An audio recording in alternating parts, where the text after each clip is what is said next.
During the 2016 New Year's Eve celebrations, hundreds of sexual assaults, thefts, and at least 5 rapes were reported in Germany, particularly in the city of Cologne. Throughout Germany, women had reported similar incidences of being surrounded and assaulted by groups of men on the street. The perpetrators were described as being Arab or North African in appearance. The events resulted in an international debate, particularly in the media, on how migration would affect women's rights in Europe, the social difference between European culture and Arab culture, and the weaknesses of Germany's asylum policy. After some days, a German news outlet called Die Welt characterized the assailants as Syrian asylum seekers. Following this break, images graced the covers of magazines demonstrating the threat that migration poses on European liberty. For instance, one German publication featured a female model symbolizing the European Union, who is being pillaged by outside forces. Across the pond, an editorial was published in Politico, a nonpartisan American news outlet exploring the inevitable shift in demographics facing Europe as a result of the migration crisis. The article was quick to point out that the majority of asylum seekers and those who survive the journey to Europe are young Arab men. Arab men who will need to assimilate and become accustomed to the liberty and freedoms that women experience in Western society. As such, the message was that Europe must deal with this inevitable challenge and address the soon-changing dynamics between men and women. Soon followed a series of news stories from media outlets shedding light on an Arab rape game called Taharush. Outlets across the world such as the India Times, Breitbart, a conservative news source based in the US, RT News, BBC News, the UK's The Spectator, AOL News, and other mainstream outlets describe this game as a disturbing practice that is unique to Arab culture. Many of the outlets began linking this game to the events that transpired in Cologne and throughout Germany. Many concluded that Europe, specifically Germany, who had a policy which was welcoming to migrants, now must protect its women from the predatory nature of the Arab men who will come. I want to unpack this case of a media narrative, albeit not all media, but a prevailing narrative that has been shared across the Atlantic. The West had went from a human rights approach to the migration crisis to a media narrative that now became fodder for conservatives and nationalists wanting to push the migrants back from Europe and even America. In a matter of one night, the narrative turned migrants into humans in need to young men who are potential sexual predators that we must brace ourselves for. Who is responsible for this?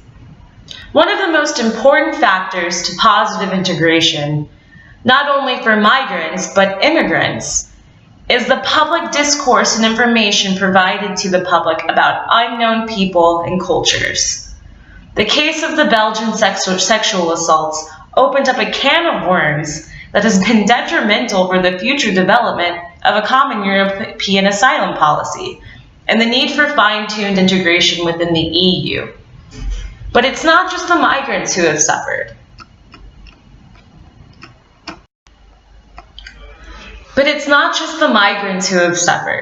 Since the Paris and Brussels terrorist attacks committed by ISIS in October of 2015, multiple reports of hate crimes committed against Muslims across Europe have come to surface.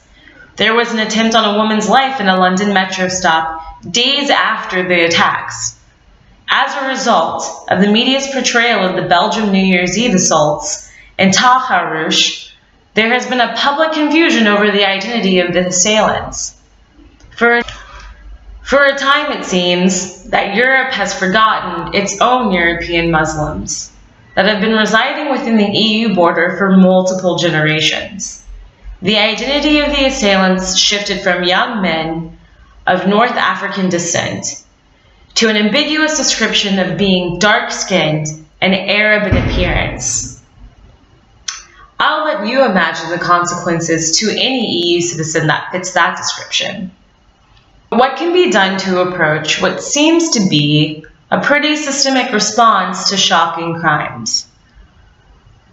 The question I'd like to pose is, what could the media have done to have reported these stories that we just discussed in a different manner?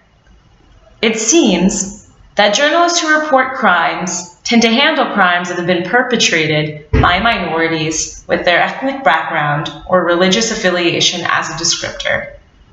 During a time where the EU faces a plethora of political obstacles to streamline the asylum process and integration, how can media alter its dealing of reporting of these issues in a way that doesn't undermine the political process and inflict damage on the groups who are at risk? First, let's address what Taharush actually is.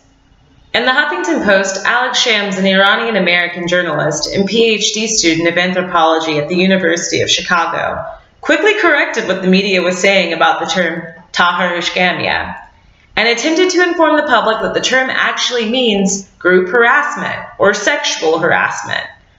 Shams later explains that for some days, police who had handled the multiple cases reported on New Year's Eve had made a conscious effort to be discreet about the details of the crimes, in fear that it would spark xenophobic backlash against refugees who had recently been offered safety in Germany.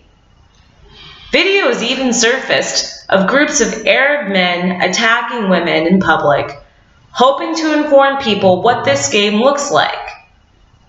Now, we've already confirmed that the term simply means group harassment or sexual harassment. But these videos were hoping to show people what this game looks like. Quickly, many identified the footage that had surfaced as being shown out of context and quite dated, particularly footage that had surfaced from the Egyptian Revolution. Nothing to do with the Syrian refugees hoping to call Germany home, or the Muslim immigrants that currently reside in Europe.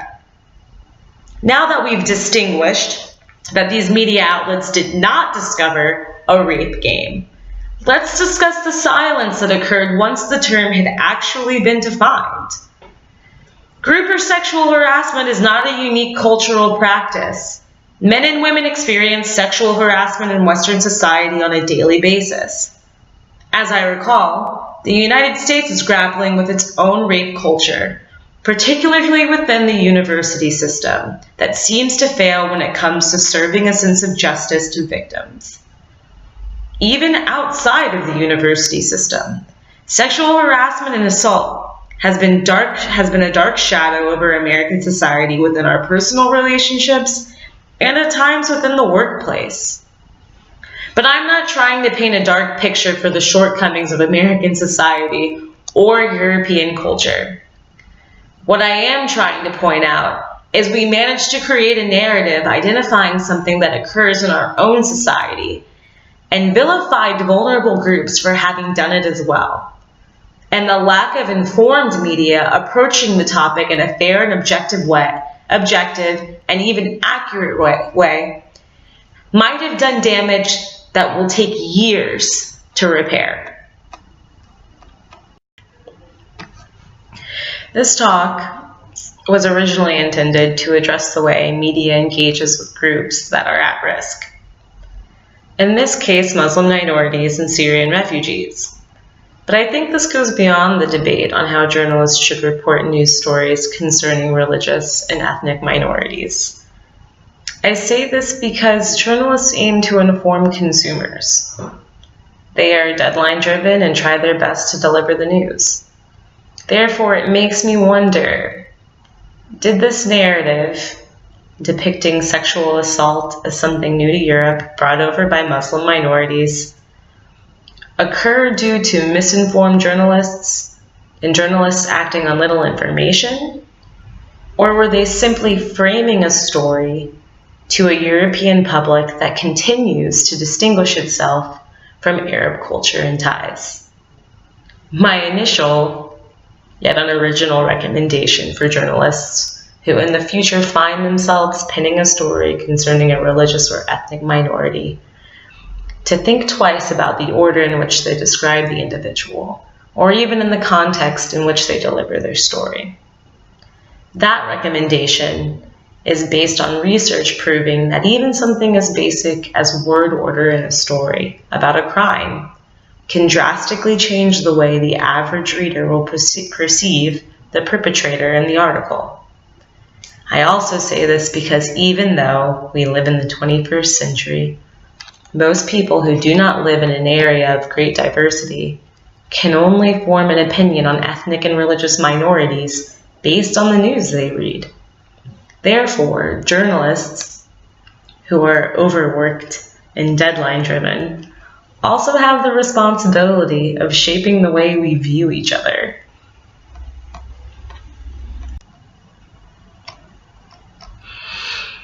But that was my initial recommendation. In his book Formations of the Secular, Talal Asad argued that the construction of European identity is based on unifying under shared Christian values. Reflecting on the case of how, for a time, the prevailing media narrative inferred that sexual assault was uniquely a characteristic of Arab culture, makes me wonder how collective identity is not only exclusive, but dangerously able to blind us to the similarities we share with others, even the things we are ashamed of. If journalists are driven by growing and maintaining a reading base, then perhaps for the outlets that perpetuated this Taharush story, they were feeding a public that wants to continue to exclude Arabic culture from European identity. With that being said, maybe it is not the media that should improve its engagement with at-risk subjects, but rather Western society, who needs to reflect on how we practice our constructed identity.